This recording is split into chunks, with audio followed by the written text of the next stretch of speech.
رسول اکرم صلی اللہ علیہ وسلم اپنے دور کے سفارتی آداب کو ملحوظ رکھتے ہوئے مختلف ممالک کے سربراہان کے نام اپنے خطوط پر مہر لگانے کا اہتمام فرمایا کرتے تھے۔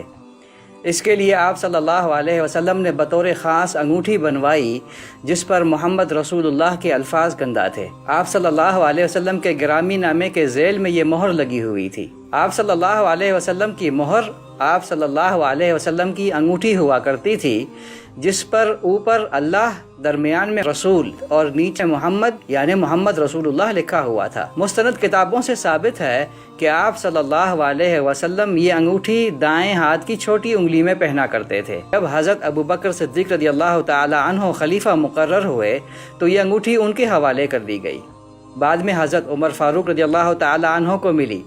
حضرت عمر رضی اللہ تعالی عنہ کے انتقال کے بعد حضرت عثمان بن عفان خلیفہ بنے تو یہ انگوٹھی ان تک پہنچی اور ان سے ایک کنویں میں گر گئی۔ جس کنویں میں یہ انگوٹھی گری تھی اس کا نام بئر عریس یعنی عریس کا کنواں۔ اس کنویں کو بئر النبی یعنی نبی صلی اللہ علیہ وسلم کا کنواں بھی کہا جاتا ہے۔ انگوٹھی گرنے کے بعد اس کنویں کا نام بئر الخاتم یعنی انگوٹھی کا کنواں پڑ گیا۔ اس کنویں کا تاریخ میں اہم مقام ہے۔ یہ کنواں مسجد قباء کے مغرب میں اس وقت کے صدر دروازے سے 40 میٹر کے فاصلے پر واقع تھا۔ صحیح مسلم میں ہے کہ ایک دن رسول اکرم صلی اللہ علیہ وسلم اس کنویں پر اپنی ٹانگیں لٹکائے تشریف فرما تھے کہ حضرت ابو بکر صدیق رضی اللہ تعالی عنہ اور حضرت عمر بن خطاب رضی اللہ تعالی عنہ بھی وہاں آ گئے اور رسول اکرم صلی اللہ علیہ وسلم کے قریب بیٹھ گئے۔ تھوڑی دیر کے بعد حضرت عثمان بن عفان رضی اللہ تعالی عنہ بھی وہاں پہنچ گئے اور رسول اکرم صلی اللہ علیہ وسلم کے سامنے بیٹھ گئے۔ اپنے تینوں صحابہ کرام رضوان اللہ علیہم اجمعین کو بیٹھا دیکھ کر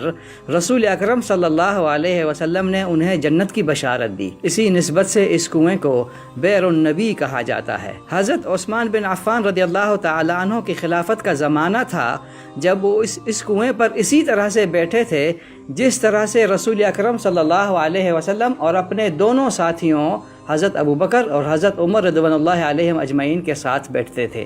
اس دوران انگوٹھی ان کے ہاتھ سے نکل کر کنویں میں جا گری۔ آپ نے اس کنویں کا سارا پانی نکلوا کر اس کی ریت کو اچھی طرح چھنوایا مگر وہ انگوٹھی نہیں ملی۔ انہوں نے 3 دن تک کنویں کے اندر انگوٹھی کو تلاش کروایا مگر اس کے باوجود انگوٹھی نہیں ملی۔ خاتم نبوی صلی اللہ علیہ وسلم کے اس طرح سے گم ہو جانے پر آپ کو سخت ملال ہوا۔ بعد میں بھی اس انگوٹھی کو تلاش کرنے کی کوششیں ہوتی رہیں مگر وہ انگوٹھی کسی کو نہیں ملی۔ بعد میں حضرت عثمان رضی اللہ تعالی عنہ نے اسی شکل کی ایک اور انگوٹھی بنوائی تھی۔